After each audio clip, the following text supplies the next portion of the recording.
श्री लक्ष्मी दिव्ये नमो नमः।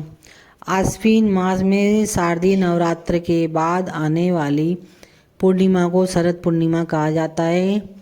वर्ष 2025 में शरद पूर्णिमा का पर्व सोमवार 6 अक्टूबर 2025 को मनाया जाएगा। शरद पूर्णिमा को राज पूर्णिमा और कोजागरी पूर्णिमा आदि नामों से भी जाना जाता है। कोजागरी का अर्थ होता है कि रात के समय कौन कौन जाग रहा है, और जिसे लक्ष्मी माता जागते हुए देख लेती है, माता अत्यंत प्रसन्न होती है, उसके भंडारे भर देती हैं। अतः इस दिन जागरण का भी विशेष महत्व है। कुछ पौराणिक मान्यताओं के अनुसार लक्ष्मी माता का आवरण भी शरद पूर्णिमा के दिन ही हुआ था, अतः वे प्रकट पृथ्वी पर इसी दिन हुई थी। इसके अलावा भगवान श्री कृष्ण जी ने गोपियों के संग वृंदावन के निधिवन में रास भी शरद पूर्णिमा के इसी दिन रचाया था। इसी दिन मीरा भाई का भी जन्म हुआ था, शरद पूर्णिमा का दिन। शरद पूर्णिमा पर्व का हिंदू धर्म में एक विशेष महत्व माना गया है। आश्विन मास की इसी पूर्णिमा तिथि से शरद ऋतु का आरंभ होता है। इस दिन चंद्रमा अपनी संपूर्ण और 16 कलाओं से युक्त होता है। शरद पूर्णिमा की रात को चंद्रमा पृथ्वी के सबसे निकट होता है, इसलिए उसकी किरणें बहुत ही प्रखर और चमकीली होती हैं। शरद पूर्णिमा के दिन चंद्रमा की ये अद्भुत किरणें धरती के लोगों के लिए कई मायनों में प्रभावकारी और लाभदायक होती हैं। शरद पूर्णिमा एक बहुत महत्वपूर्ण तिथि होती है। इसे कोजागर व्रत या कौमुदी व्रत के नाम से भी जाना जाता है, और कहते हैं कि इस दिन व्रत रखने से सभी मनोरथ पूर्ण होते हैं तथा व्यक्ति के सभी दुख दूर होते हैं।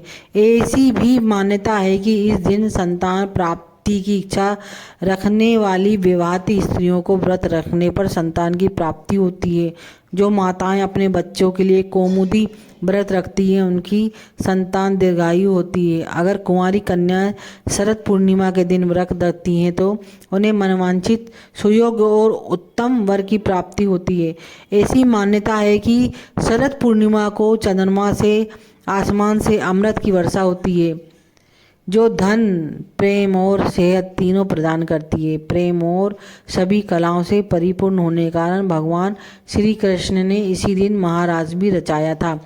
चंद्रमा की किरणों में इस दिन तेज बहुत होता है, जिससे मनुष्य की आध्यात्मिक, शारीरिक और बौद्धिक शक्तियों का सर्वांगीण विकास होता है।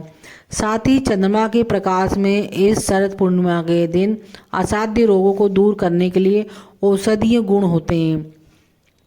इस रात्रि को चंद्रमा की किरणों से अमृत बरसता है, इसलिए इस दिन उत्तर भारत में खीर बनाकर रात भर चांदनी में रखने का विधान है। प्रातः उसको प्रसाद रूप में पाया जाता है, जिससे बुद्धि प्रखर होती है, भक्ति की ओर मन अग्रसर होता है। शरद पूर्णिमा व्रत कथा। शरद पूर्णिमा व्रत कथा के अनुसार एक साहूकार के 2 पुत्रियां थीं और दोनों पुत्रियां पूर्णिमा का व्रत रखती थीं, लेकिन बड़ी पुत्री तो पूरा व्रत रखती थी, मगर छोटी पुत्री अधूरा व्रत रखती थी।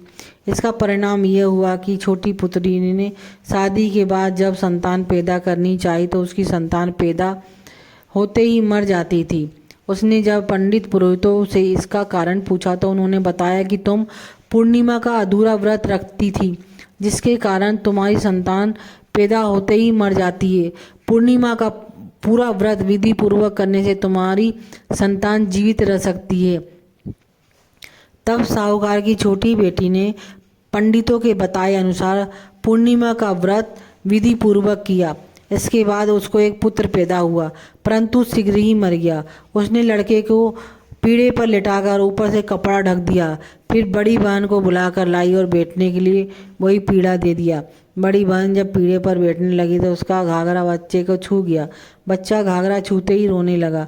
बड़ी बहन बोली, तू मुझे कलंक लगाना चाहती थी, मेरे बैठने से ये मर जाता। तब छोटी बहन बोली, यह तो पहले से ही मरा हुआ था, तेरे ही भाग्य से तो यह जीवित हो गया है। तेरे पुण्य से ही मेरा यह मरा हुआ पुत्र जीवित हुआ है। इसके बाद साहूकार की छोटी बेटी ने नगर में नगर में पूर्णिमा का पूरा व्रत करने का ढिंढोरा पिटवा दिया। शरद पूर्णिमा के दिन व्रत का विधि विधान संपूर्ण आवश्यक सामग्रियों से करना चाहिए।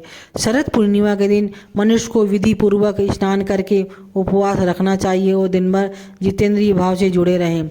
धनवान व्यक्ति तांबे अथवा मिट्टी के कलश पर वस्त्र से ढकी हुई स्वर्णमयी लक्ष्मी की प्रतिमा स्थापित करे। भिन्न भिन्न उपचारों से श्री लक्ष्मी जी की पूजा करें। तदंतर सायकाल में चंद्रोदय होने पर सोने चांदी अथवा मिट्टी के घी से भरे हुए 100 दीपक जलाए। इसके बाद घी मिश्रित खीर तैयार करें और बहुत से पात्रों में डालकर उसे चंद्रमा की चांदनी में रखें। जब एक प्रहर लगभग घंटे बीत जाए तब लक्ष्मी जी को ये सारी खीर प्रसादी स्वरूप अर्पण करें।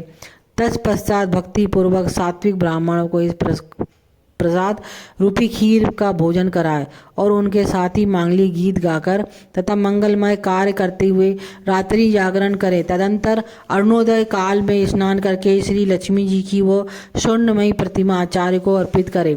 शरद पूर्णिमा की इस रात्रि मध्य रात्रि में देवी महालक्ष्मी अपने कर कमलों में वर और अभय लिए संसार में विचरती हैं और मन ही मन संकल्प करती हैं कि देखती हूँ इस समय भूतल पर कौन जाग रहा है। जागकर मेरी पूजा में लगे हुए उस मनुष्य को मैं आज धन्य धान्य दूंगी। इस प्रकार प्रतिवर्ष किया जाने वाला एक कोजागर व्रत लक्ष्मी जी को संतुष्ट करने वाला होता है। इससे प्रसन्न हुई माँ लक्ष्मी इस लोक में तो मनुष्य का वैभव धन संपन्नता और समृद्धि देती हैं, साथ ही नश्वर शरीर का अंत होने पर परलोक में भी सद्गति प्रदान करती है। बोलो श्री लक्ष्मी माता की जय।